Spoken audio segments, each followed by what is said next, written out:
Hello and welcome to Acadgild's Master in Data Science program. I'm Ankit Jain and I work at Uber as a data scientist in San Francisco. This video introduces the module on deep learning. In the first part, we'll explore key questions like what is deep learning, why it is required in today's world, and then lastly, what are the building blocks of a deep learning system. In the second part, you'll get to learn Google's very popular deep learning library called TensorFlow, which was released in 2015. And in the third part, you'll get to implement a deep neural network from scratch using TensorFlow.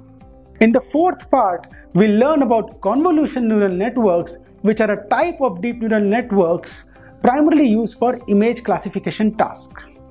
In this also, you'll get a chance to implement your own image classifier network from scratch.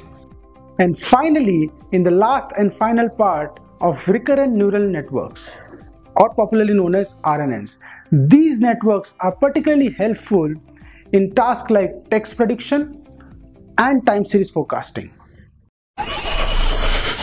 Acadgild. Average is dead.